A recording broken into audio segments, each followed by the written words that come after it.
Halo, Assalamualaikum warahmatullahi wabarakatuh. Perkenalkan, kami dari kelompok 8 yang beranggotakan saya, Zahra Rafiqah, kemudian beserta 5 kawan saya, yaitu pertama Novel Hartanto, kemudian ada Salman Hamiza, Tutuh Aprianto, Dula Tujaro, dan Salma Aulia. Pada kesempatan kali ini, kami akan memaparkan sebuah materi perkuliahan mengenai isu-isu lingkungan. Nah, tema yang kami pilih yaitu kerusakan hutan. Mungkin beberapa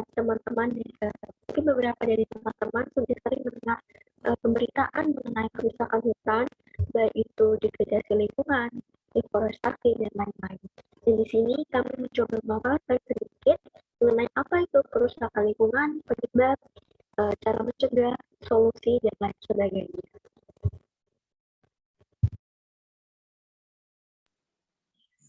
Di sini saya akan menjelaskan tentang kerusakan hutan.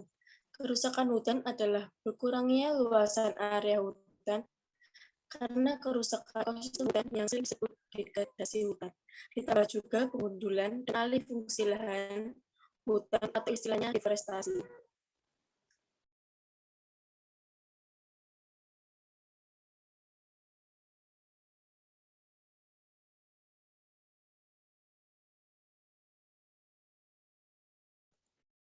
Baiklah, di sini dari kerusakan hutan ada 4 poin utama. Yang pertama ada sebab, yang kedua ada gejala, yang ketiga ada solusi, dan terakhir cara pencegahan. Pertama kita membahas mengenai sebab. Apabila kita berbicara mengenai apa sih penyebab kerusakan hutan, nah itu tuh sebenarnya tidak hanya satu saja. Dan kelompok kami menyimpulkan bahwa penyebab kerusakan lingkungan itu ada dua, ada manusia ataupun alam. Nah, yang pertama manusia tuh bisa secara langsung mulai kegiatan atau secara tidak langsung. Secara langsung tuh bisa kayak seperti penebangan liar, perburuan liar, dan secara tidak langsung tuh seperti pemanasan global. Lalu yang terjadi di alam tuh seperti sama saja, seperti kebakaran hutan, tapi dia disebabkan oleh seperti petir atau kemarau yang berkepanjangan. Bencana alam juga bisa mengakibatkan kerusakan hutan. Nah, jika kita teliti lagi, kerusakan hutan ini bukan masalah yang hanya satu saja, melainkan masalah yang begitu kompleks. Apabila manusia hanya menebang secara ilegal dan hewannya tidak diambil, maka hutan tersebut bisa mengembalikan diri seperti semula. Nah, masalahnya yang apa manusia lakukan, kebanyakan semua masalah itu dilakukan sekaligus, sehingga kerusakan hutan itu menjadi permanen dan tidak bisa kembali.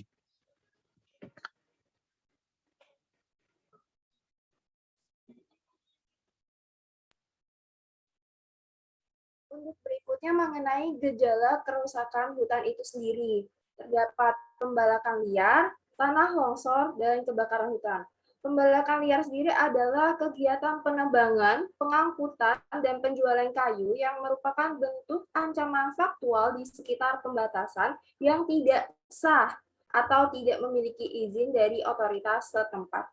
Tanah longsor merupakan salah satu bencana alam, yaitu terdapat pergerakan antara massa tengah atau batuan, pencampuran keduanya yang menuruni atau keluar lereng akibat terganggunya kestabilan tanah atau batuan penyusun lereng.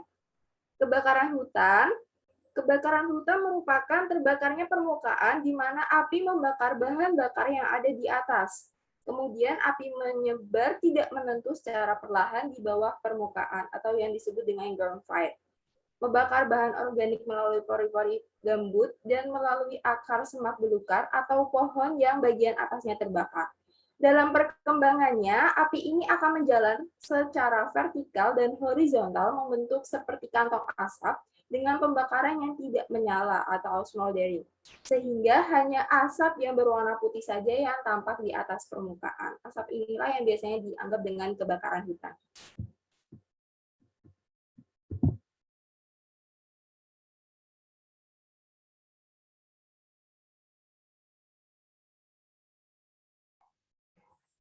Nah, selanjutnya adalah solusi jika kerusakan hutan telah terjadi.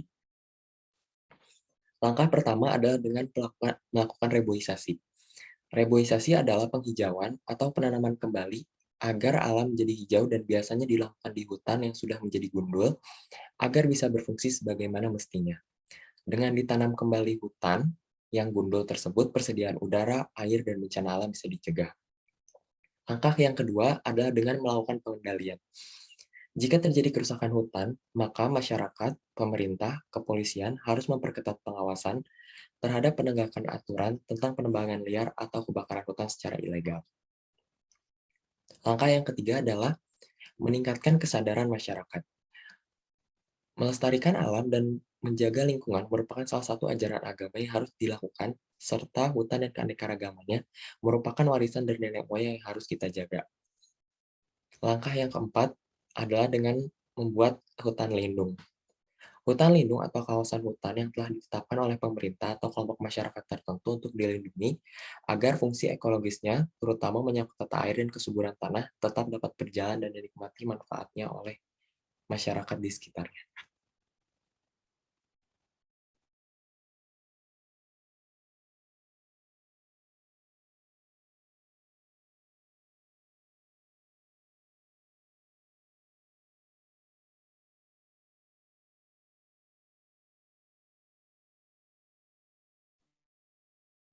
Selanjutnya adalah bagaimana kita mencegah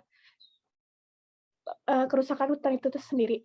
Langkah pertama adalah melakukan penghijauan atau reboisasi. Kita juga bisa melindungi dan menjaga habitat di hutan, lalu menerapkan sistem tebang pilih, menerapkan sistem tabang tanam, melakukan penebangan secara konservatif, mencegah kebakaran hutan, tidak mencoret-coret pohon di hutan, tidak membuang sampah di hutan, menghemat penggunaan kertas, melakukan daur ulang kertas, dan melakukan seminar pelestarian hutan.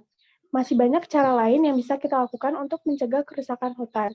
Kita sebagai manusia memiliki peran penting dalam pencegahan kerusakan hutan maupun kerusakan lingkungan lainnya.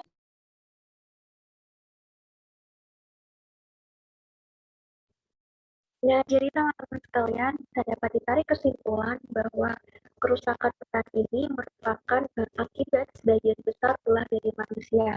Sehingga kita sebagai manusia memiliki akal pikiran dan rasa tanggung jawab, kita semestinya harus menjaga hutan itu sendiri untuk tetap lestari.